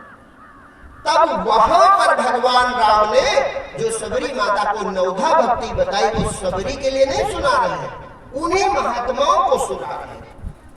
वहां पर वो नवधा भक्ति है प्रथम भगत संतन कर संगा। भगवान कहते प्रथम भगत संतन कर संगा। हम मनमानी भक्ति शुरू कर देते हैं और काम नहीं करेंगे, और सब काम पूछ के करेंगे। लिखाई पढ़ाई कढ़ाई बुनाई मिस्त्री गिरी बढ़ई गिरी हर काम गुरु करके करेंगे, लेकिन भक्ति में किसी गुरु की हमको जरूरत नहीं पड़ती। लेकिन भगवान ने कहा कि अगर भक्ति करनी है तो ये काम करो, केवल तुम संत के पास चले जाओ। प्रथम भगत संतन कर संगा। और फिर भगवान ने इसके आगे कुछ नहीं कहा है। इसके आगे जितनी भक्ति है वो तुम पढ़ के देखो तो वहां पर केवल संत के बाद उन्होंने कुछ नहीं कहा। उसके आगे जो कुछ भी कहा है वो सब संत के पास ही पहुंच के हो जाता है। उन्होंने कहा प्रथम भगत संतन कर संगा और दूसर रति मम कथा प्रसंगा। अब कथा कहाँ मिलेगी? जो संत बतावे वही भगवान की कथा है, और कथा नहीं है। और कथा हमारी मनमानी है। जो संत सुनावे जो संत बतावे वो क्या है? वो भगवान की कथा है। प्रथम भगत संतन कर संगा। अब वही सब हो जाएगा काम, तुम्हारा अलग नहीं जाना। एक एडमिशन ले लो बस वहीं से पार। माने संत मिल जाए गुरु मिल जाए आपको, बस बेड़ा पार हो गया। अब वहां का करना है? दूसर रति मम कथा प्रसंगा। कहा दूसरी भक्ति क्या है? कि जो कुछ गुरु जी कहे उसमें तुम्हारा प्रेम होना चाहिए। जो कुछ गुरु जी कहे उसमें तुम्हारा प्रेम होना चाहिए। जैसे शंकर जी गुरु है, जगत गुरु। अब वो कह रहे हैं राम कथा, तो वो कह रहे हैं कि ये जो दोनों लड़के घूम रहे हैं देख रही हो, ये नारायण के अवतार हैं और त्रेता युग चल रहा है तो लीला कर रहे हैं। देखो सीता जी खो गई तो उन्हीं को ढूंढ रहे हैं। भगवान कितने सरल है, देखो पेड़ पौधे पूछ रहे हैं। अब उनको रति नहीं है। किसको? सती को रति नहीं है भगवान की गुरु की बातों में। तो कहा ये जो रोवत है भगवान है। तो कहा कि हाँ ना मानो, जाओ परीक्षा ले लो। तो सती जी ने कहा नहीं नहीं, अच्छा जाओ थोड़ा रुको, आप हम देख के आते हैं। तो सती जी गई। अब वो तो सोची कि ऐसे कोई होगा साधारण, तो सीते जी बन के और बैठ गई। सोचा अगर सही खोज रहे होंगे तो अभी देखेंगे कि तो मिल गई हमारी पत्नी। अब भगवान तो अंतर्यामी, तो उन्होंने दूर से देखा तो कहा कि विपिन अकेल फिरो के ही हेतु, अब कहा भवानी कहाँ वृष केतु, कहा देवी जी कहाँ शंकर भगवान अकेले काहे घूम रहे हो, और चेहरा सीता का बनाए थे। तो लज्जित हो गई, जान गई कि हमारी माया चली नहीं, इसका मतलब यही मायापति है, नहीं तो हमारी माया फंस सकते। लोग गई भगवान के पास, शंकर के पास, फिर शंकर जी गुरु है। तब गई तो कहा कि कुछ हाल चाल पता लगाया, तो कहा नहीं, फिर झूठ भी बोल दिया। अब देखो ऐसी गुरु भक्ति से कौन फायदा, झूठ भी बोल दिया। कहा कछु न परीक्षा लीन गोसाई कीन प्रणाम, तुम्हारे ने कहा हम तो प्रणाम करने गए थे, वो तो नारायण है ये। और तब शंकर देखो धर ध्याना, सती जो कीन मरण सब जाना। तो उन्होंने त्याग दिया कि इनको बेकार समझाना, ये जब हमारी बातें नहीं मानती हैं तो समझाना व्यर्थ है। तो दूसर रति मम कथा प्रसंगा, दूसरी सीढ़ी का है कि जो गुरु जी कहें, यानी जो संत बतावे उसमें हमारा पूर्ण प्रेम होना चाहिए। गुरुपद पंकज सेवा तीसर भक्ति अमान। तीसरी भक्ति क्या है, गुरु की सेवा करो लेकिन अहंकार सेवा का नाम है। हम बड़े गुरु सेवक हैं, हम बड़े गुरु भक्त हैं, ये भाव न बनने पावे, माने अमान होकर के, घमंड रहित होकर के गुरु की सेवा करो। ये तीसरी भक्ति। अब कहीं अलग जाने तो नहीं कह रहे, उसी के पास सब काम बन गए। चौथी भगत मम गुणगण करे कपट तज गान।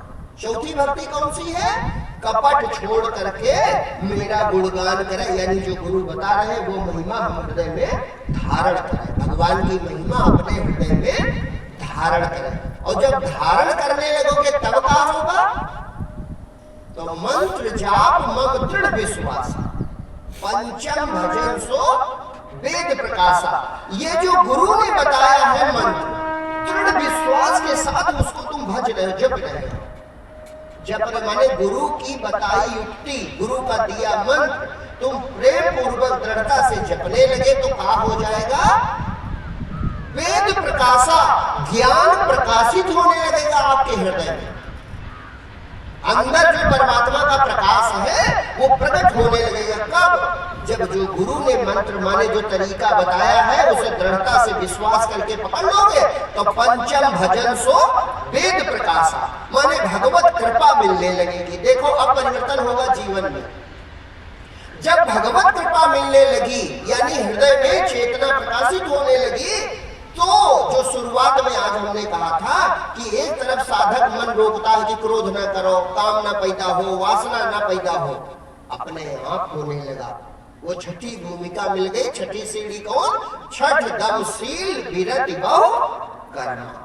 अपने आप शील गुण आ गया। कौन सा गुण आ गया, शील गुण आ गया। और दम, दम माने दमन, इंद्रियां आप कहीं जाते नहीं, दमन करने की जरूरत नहीं।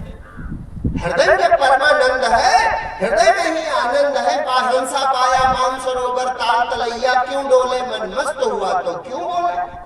जब भक्त को अपने हृदय परमानंद मिलने लगा तो विषय के जो लालसा थी वो छूट गई, इंद्रियां कहीं जाते नहीं। शील गुण पैदा हुआ। शील गुण का स्वभाव है, ये भी विषय आ गया तो चर्चा करना। शील गुण वह गुण है जिससे तुम्हारे जीवन की सब कमियां भौतिक रूप से भी दूर हो जाती। इसका एक छोटा सा कथानक मैं बता दूं।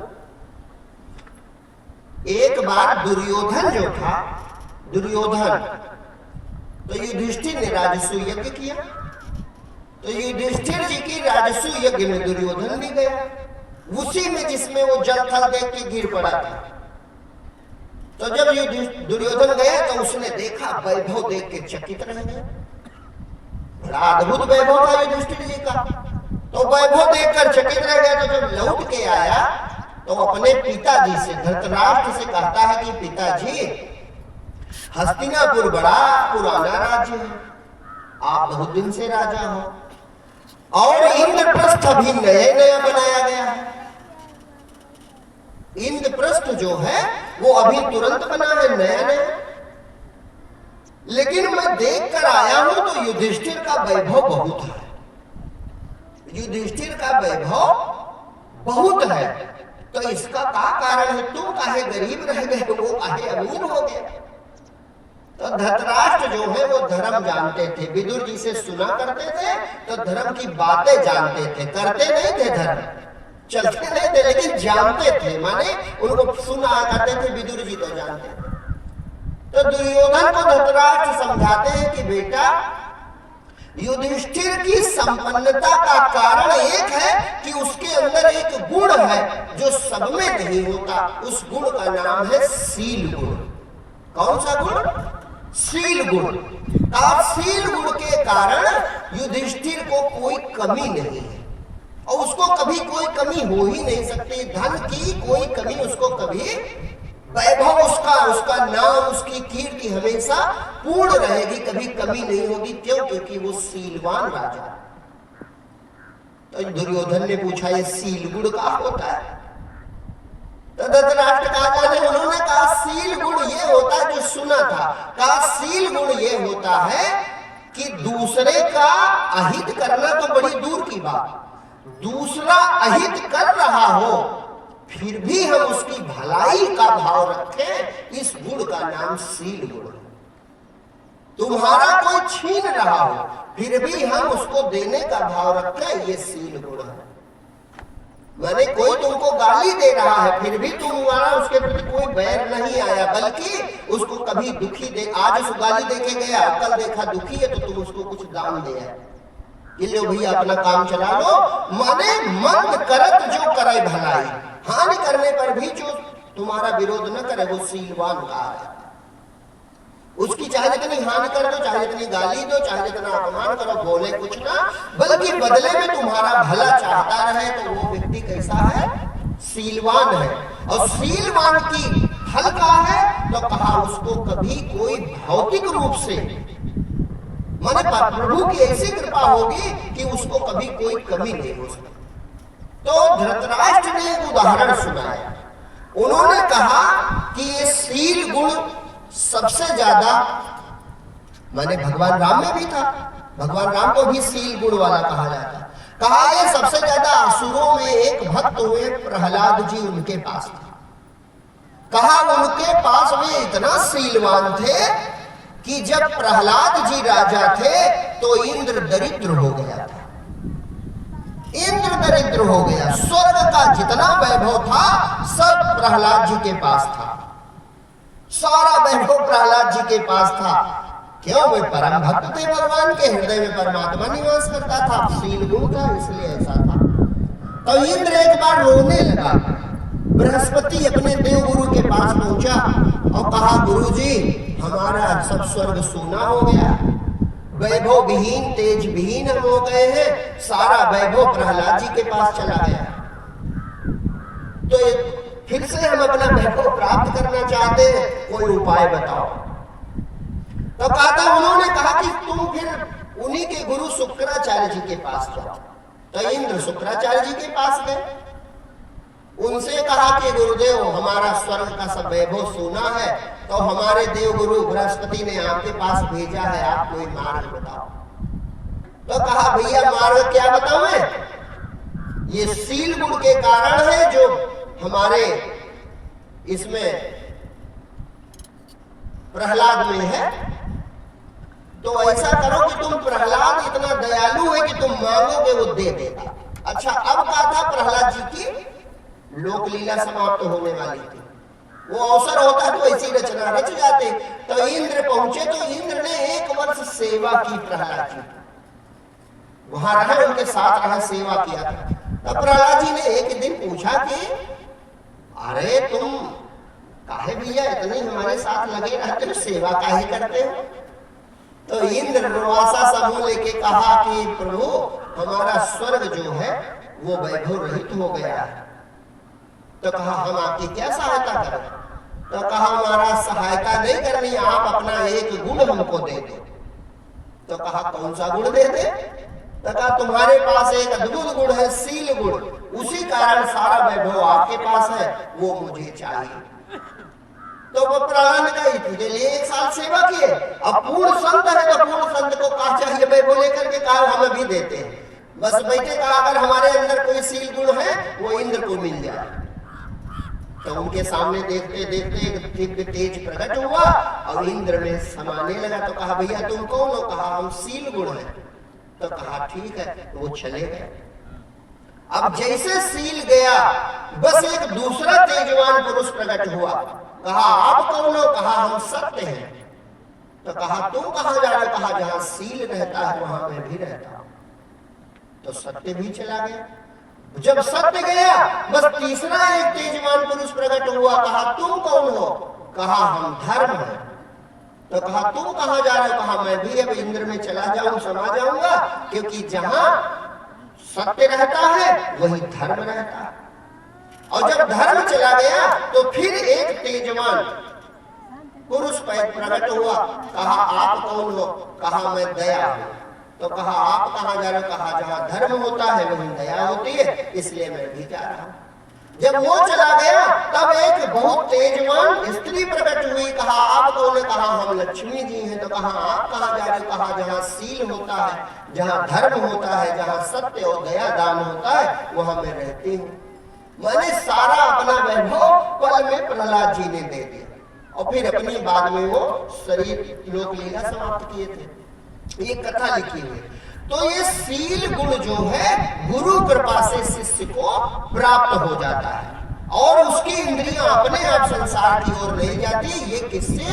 केवल गुरु सेवा का फल है। छठ दम शील विरति बहु कर्मा, वो संसार का अपने आप वैराग्य प्राप्त कर लेता है और निरति निरंतर सज्जन धर्मा, माने लगातार उसकी जो रति है, जो लगाव है, सज्जन धर्म यानी संतों का कार्य यानी भगवत भजन करना, वो लगातार यही करता रहता है। सातों मोहि सममय जग देखा, मोहिते अधिक संत कर लेखा। कहा सातवीं दशा से प्रकट होने लगी क्योंकि अंदर ज्ञान प्रकट है, तो सर्वत्र वो भगवत दर्शन करने लगता है।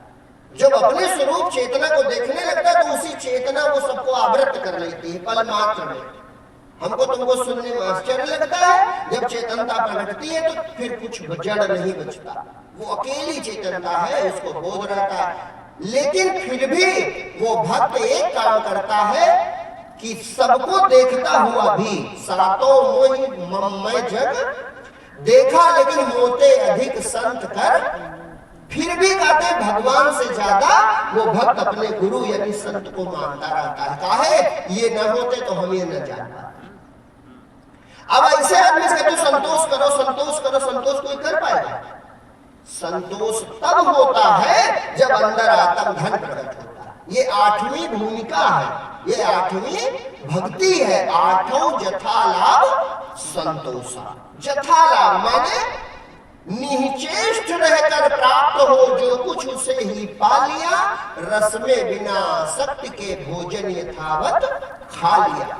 आरंभ कुछ करता नहीं, करता न जग व्यापार है, करता अकर्ता कुछ नहीं, वह पुरुष भव से पार है। तो ये 8वीं भूमिका उसको मिलती है। 8वां जथा लाभ संतोषा, सपने नहीं देखे पर दोषा। अभी हम कहा है जैसे तनिक अच्छाई आई, अच्छाई नहीं आने पाई, अहंकार आया, बस हम अपने को भक्त और पूरे गांव को पापी मानने लगते हैं। होता नहीं? अरे हम देखो है भगत और भैया हमरे गांव, बाकी महाराज जी हमरे गांव में लोग अच्छे नहीं है। एक हमरे घर है जो थोड़ा धर्म कर्म है, बाकी सब अधर्मी बसे हैं, आप जाओ ना हो। ये क्या है? वो संत जान जाता है कि सबसे बड़ा दुष्ट तो यही है। काहे? ये नियम है, जैसा हम होंगे वैसे दुनिया देखेंगे। जैसे इस प्रसंग में भी एक छोटी सी कथा है। हस्तिनापुर में तय होने लगा कि दुर्योधन और युधिष्ठिर दोनों युवा हो गए, तो किसको युवराज बनाया जाए? युवराज का पद है, किसे नियुक्त किया जाए? तो भीष्म बाबा, द्रोणाचार्य, विदुर जी सब लोग बैठ के शाम को विचार किए कि कैसे चयन हो। तो कहा ऐसा करो, इन दोनों का परीक्षा कर ली जाए। तो कहा कि एक अवसर दो, ये दोनों राज्य घूम के आओ। तो दुर्योधन को जैसे पता चला उसने कहा पहला मौका हमें दो। तो कहा ठीक है, पहले तुम ही चले जाओ। तो पहले दिन दुर्योधन जो है रथ पर चढ़ के चला, दुशासन को शकुनी को साथ लेकर, और पूरा हस्तिनापुर नगर वासियों से घूमता घूमा। और शाम को आया तो भीष्म बाबा, गुरु द्रोणाचार्य, विदुर जी, कृपाचार्य, धृतराष्ट्र सब बैठे थे। तो कहा भैया दुर्योधन बताओ क्या हाल चाल है। तो कहा महाराज कोई ध्यान नहीं देते हो, सब चौपट हो चुका है, चोर और लंपट और दुष्ट लोग बढ़ रहे हैं, और आप हमको ठीक युवराज बनाओ, हम 2 दिन में मार पीट के सब ठीक कर देंगे, और नहीं सब चौपट हो जा रहा है। तो कहा ठीक है भैया, आप परीक्षा तो कल युधिष्ठिर की भी हो जाए। तो कहा हाँ ठीक है हो जाए। दूसरे दिन युधिष्ठिर को कहा कि भैया तुम जाओ रथ से घूम के आओ। अब युधिष्ठिर जी धर्मात्मा, उनका अद्भुत प्रताप, वो जहां जाए लोग बड़े प्रसन्न हो, खिलावे पिलावे, सेवा करें, अरे धर्मराज पधारे, और सब यही कहें कि महाराज आप राजा बनो तो बढ़िया है। तो खूब पूरा दिन खूब सेवा सत्कार उनका। वो शाम को आए तो कहा कि का हाल चाल है, कैसा राज्य रहा। फिर भीष्म बाबा सारे लोग बैठे, गुरु द्रोणाचार्य, विदुर, कृपाचार्य। तो कहा कि युवराज बनाने कोई जरूरत नहीं है। तो कहा ऐसा जो है बढ़िया शासन व्यवस्था है कि कहीं कोई कमी नहीं, बड़े सज्जन लोग रहते हैं, और मैं गया हर जगह सम्मान मिला, सत्कार मिला, और सब प्रशंसा कर रहे थे, इसलिए युवराज तो आप हमें बनेबे न करो। तो तय हो गया कि कुछ नहीं, ये दृष्टि ही युवराज बनने लायक है। क्यों? क्योंकि जैसी दृष्टि वैसी सृष्टि। तो जो 8वीं भूमिका यानी भगवत कृपा प्राप्त हो जाती है, तो सबसे बड़ी, जब उसमें दोष बचा नहीं तो सपने नहीं देखे ही पर दोषा। क्यों? क्योंकि हमारा ही प्रतिबिंब सामने दिखता है, और जब हमें कोई दोष नहीं तो दर्पण में दोष नहीं दिखेगा। जब हमारे चेहरे पर कोई दाग नहीं है तो शीशे में कोई दाग दिखने वाला नहीं है। तो कुल मिलाकर के जो भक्त पूर्ण हो जाते हैं उनमें संतोष धन आ जाता है। सबसे बड़ी बात संतोष धन के बारे में लिखा, गोधन, गजधन, बाजधन और रतन धन खान, जब आवे संतोष धन सब धन दूर। जो जिस संतुष्ट है अपने में, अपने परमानंद में संतुष्ट है, बाहरी चीजों का ध्यान नहीं देता, वो अपना आत्म धन, परम धन, परमानंद प्राप्त है, उससे छुट्टी नहीं पाती सुरत, उसी में डूब के लय हो गई है। तो कौन संभाले, कौन दुनिया की इच्छा करे। और दूसरा कोई दिखता नहीं है। अच्छा एक और आपको बताएं बढ़िया, अपने बेटे में चाहे जितनी कमी हो दोष नहीं दिखता। अपना बेटा चाहे जितना सुंदर हो, सुंदर लगता है, चाहे जैसा नाक चपटी हो, चाहे चेहरा खराब हो, चाहे जो हो, लेकिन अपना बेटा, अपनी माँ को, अपने पिता को हमेशा लगता है कि नहीं। तो जो आत्म बोध में हो जाता उसके लिए सब आत्म रूप है। अब आत्म रूप है, जब सब हम ही है तो कैसे कहते हैं ये नाक खराब है, हमारी नाक तो खराब हो सकती है। तो जब आत्म रूप हो गया कोई पराया बचा ही नहीं। जब मेरे सब रूप है तो विरोधे नहीं बचा, तो सब द्वेष खत्म, ईर्ष्या खत्म, सब जितने विकार कमियां थी सब दूर हो जाती। नवम सरल सबसन छलहीना, ये सर्वश्रेष्ठ भक्ति है सरलता। सरल होना सबसे बड़ी भक्ति है, लेकिन सरल होना सबसे अधिक कठिन है। ये नवी सीढ़ी है, नवी भूमिका है। माने जब पूर्ण हो जाता है संत तब वो सरल होता है। सरल देखो बच्चों के बराबर संतों को कहा जाता है। अब हमको तुमको कोई कहा कि भगवान बन जाओ तो बनोगे, और छोटे बच्चे तुरंत कहा कि ऐसा इनका बनाओ तो नहीं, राधा कन्हैया बना नहीं देते। तो कृष्ण भगवान ऐसे हाथ रखना, थप्पड़ मारेंगे तुम्हारे। अब वो बना भगवान है तो ये भी नहीं सोचता कि हम भगवान, हमको डांट रहे हैं, खाता तभी हाथ सीधा रखना। अब वैसे हाथ करे, चाहे दर्द करे, मुकुट पहने ऐसे खड़ा। बिटिया को भी बना दिया, वो भी बेचारी ऐसे राधा जी खड़ी। होता है रुक्मणी जी बना दिया, कभी सरस्वती जी बना दिया, कभी होता है कि नहीं होता। और छोटे बच्चे इतने बोले वाले वो बने, और महतारी उधर बैठी भीड़ में और वही से उंगली दिखाती है, हिलाना मत, हाँ सीधा करो, वो वही से एक्शन करती रहती है। और वो लड़का बेचारा वो चुप्पे बना खड़ा। देखो अब पूरा गांव पांव छू रहा है तो उसको घमंड नहीं हुआ, काहे वो जानता है कि ये किटिंग है। और जैसे नीचे उतरा बस वही टाफी बीन बीन के खाने लगा। उसको घमंड भी नहीं कि अभी तक राजा बने थे, अब थोड़ा तो इज्जत करो। और तुम कहीं जाओ, एक गांव में 10 लोग पांव छू लें, दूसरे दिन जाओ तो वहां टाफी भी लोगे। ये सरलता है, माने कोई करे सम्मान दे दुत्कार सब स्वीकार है, चाहे माला पहनो चाहे जूता मारो। कोई करे सम्मान दे दुत्कार सब स्वीकार है, जिसको शिकायत कुछ नहीं वह पुरुष भव से।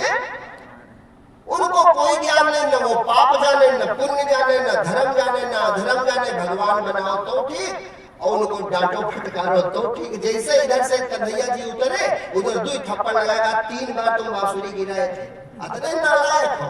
और लड़का बेचारा फिर चुप, कोई फर्क नहीं। यही हाल संतों का होता है। संत भी ऐसे, चाहे उनकी पूजा करो और चाहे जो करो, वो इधर ध्यान नहीं देते, होते पूर्ण समर्थ में, वो जो चाहे सो कर। उनकी सामर्थ्य वही जाने, लेकिन फिर भी सरलता पूर्ण होती है। तो ये गुरु कृपा, अकेली गुरु कृपा से होता। नवम सरल सब सन छलहीना, मम भरोस ही धरस न दीन। दोनों बातें नहीं होती, न दीन बनते हैं और न घमंडी बनते हैं, मेरे भरोसे रहते हैं। भगवान कह रहे हैं नौमा एक, देखो सबरी को उपदेश नहीं कर रहे थे, कथा भूल गए होंगे। उपदेश उन महात्माओं को चल रहा है जो कह रहे थे कि पानी में कीड़े पड़ गए। उनसे कह रहे हैं भगवान कि नौमा एक जिनके हुई, ये 9 सीढ़ी हमने बताई है, और जिसने पहली सीढ़ी पांव रख दिया है बस उसका काम बन गया, वो चिंता न कर। जिसका संतों में प्रेम हो गया है, जो सत्संग तक पहुंच गया है, जिसके हृदय में सत्संग उतर गया है, उसको चिंता करने की जरूरत नहीं। जहाज में बैठ गए हो, अमेरिका पहुंच जाओ, तुमको चिंता करने की कोई जरूरत नहीं है। भगवान कहते हैं नौमा एको जिनके होई, नारी पुरुष सचराचर कोई। देखो भगवान क्या कह रहे हैं, कह रहे सो अतिशय प्रिय भामिनी मोरे। भामिनी किसको कहा? एक आई थी भगवान के पास सुंदरी, और उसने कहा भी था कि तुम सब पुरुष न हो सब नारी। सूपनखा आई थी कि नहीं आई थी? बड़ा सुंदर रूप बना करके, युवती का बड़ा सुंदर रूप। और कहा भगवान से कि देखो ये हमारा तुम्हारा जोड़ा ब्रह्मा जी ने बनाया है, दुनिया में तुमसे सुंदर आदमी नहीं, हमसे सुंदर कोई औरत नहीं, और इसको बनाओ दासी, ये जो बैठी है हम तुम विवाह कर ले। तो भगवान ने लिखा कि भूल करके भगवान राम ने उसकी ओर दृष्टि तक नहीं डाली, भूल कर भी उसकी ओर दृष्टि नहीं डाली। और यहाँ श्रवणी का शरीर वृद्ध है, बाल सफेद है, चेहरे पे झुर्रियां पड़ी हैं, लेकिन भगवान क्या कह रहे हैं कि सुंदरी तुम्हारे अंदर सब प्रकार से भक्ति दृढ़ है, और मेरे लिए इन 9 सीढ़ियों में जो पहली सीढ़ी पर भी पहुंच जाए, नौमा एक जिनके हुई, नारी पुरुष सचराचर कोई, सो अतिशय प्रिय भामिनी मोरे, और सकल प्रकार भगत दृढ़। तो मैंने वो आपको उपदेश नहीं किया, वहां भी प्रकार से भगवान ने कह दिया कि मैंने तो जैसे ये सुनाते थे मैंने भी सुना दिया। भाई वो सुनाते ही थे तो किसी कारण तालाब में कीड़े पड़े, तो भगवान राम सबरी माता से कह रहे हैं चिंता न करो, हम आपको नहीं बता रहे, मैंने भी बस आपके बहाने सुना दिया। जैसे कोई कोई होता नहीं कि कहेंगे सब तुमको, लेकिन इनसे कहेंगे और तुम खड़े तो सुनो। यही भगवान राम ने किया, उनसे नहीं कह रहे, कहे उन्हीं से रहे, लेकिन कह रहे कि माता मैं तुम्हारे लिए कहबे नहीं किया। और कितनी बड़ी बात है कि जो एक सीढ़ी पांव रखे हैं, भगवान कहते हैं मुझे अतिशय प्यारा है। ये साधारण बात नहीं है। अगर तुम संत के हो गए तो तुम भगवान के प्यारे हो। ये कथा लिखी है, भगवान राम जब जंगल जाते हैं तो धरती शांत रहती है माता, कोई बदलाव नहीं करती। काहे? भगवान की बनाई प्रकृति है तो कहती है भाई माँ के प्रभु हम तो कठोर हैं और हमारे ऊपर कुश भी है, कंकड़ भी है, अब आपके पैर में अगर चुभ रहे हैं तो हम क्या करें, हम तो ऐसी ही हैं। लेकिन वही कथा पढ़ो चित्रकूट वाले प्रसंग में कि जब भरत जी जाते हैं, जब भरत जी जाने लगते हैं तब पृथ्वी माता अपना कुश और अपने कांकर, कुश कांकर साथरी समाज माने ये चीजें छुपा लेती हैं अपने हृदय में। नुकीली घासें कुश जो है और कंकर पड़े सब धरती माता अपने हृदय में छुपा लेती है। क्यों? क्योंकि ये भगवान का दुलारा है तो इसके पैरों में कोई चोट न लगे। सोचो भगवान के भक्त पर यह प्रकट कृपा करती है और सब संत ये अनुभव करते हैं कि प्रकट माता तो मेरा दुलार करने लगी। तुम हो तो जाओ भगवान के सच्चे, फिर देखो जादू। संत प्रभु के प्यारे हैं तो ये प्रकट उनकी सेविका है, इसलिए प्रकट उनकी सेवा करती है। ये कथा लिखी हुई है, पढ़ के देखो कि पृथ्वी माता अपना हृदय कोमल कर लेती है, बादल छाया करते हैं, हवा सुगंधित धीमी धीमी बहती है। ये वर्णन वहां लिखा है किसके लिए? भरत के लिए। क्यों? क्योंकि वो भगवान का दुलारा है, वो भगवान का प्यारा है। संत भगवान के प्यारे होते हैं और जो संतों की बड़ाई करता है, जैसे उदाहरण के लिए आपके बेटे की कोई बड़ाई करे तो उससे आप खुश हो जाओ, तो संत भगवान के बेटे की तरह है। और जो संतों का हो जाता है, जो उनकी सेवा करे, उनकी प्रशंसा करे, उनके गुण गावे, वो भगवान का प्यारा होता है। उस पर भगवत कृपा निश्चित मिलती है, ये निश्चित है। कोई प्रभाव, दूसरे कोई साधन की जरूरतें नहीं है। भगवान कहते हैं जोगी वृंद दुर्लभ गति जोई, ताकहु आज सुलभ भय सोई। सबरी जी, जो बड़े बड़े योगियों को दुर्लभ है वह गति आज आपको प्राप्त हुई। और लिखा भी है कि जब भगवान जाने लगे तो भगवान से 1 मिनट के लिए कहा प्रभु रुक जाओ, और भगवान के सामने ही सबरी ने योग की अग्नि प्रकट करके अपने शरीर को पंचतत्व में मिला दिया था। सोचो कितनी महान थी। और सब पूर्ण महानता के पीछे केवल और केवल एक ही चीज थी, गुरु का प्रेम। ये कुछ और था, सिर्फ सदगुरु का प्रेम, सिर्फ संतों का प्रेम, इसके अतिरिक्त कुछ और नहीं। संत की शरण मिल जाए, गुरु की शरण मिल जाए, समझो हमारा कल्याण हो गया। एक भजन कह दीजिए फिर आरती वाला हो गया समय।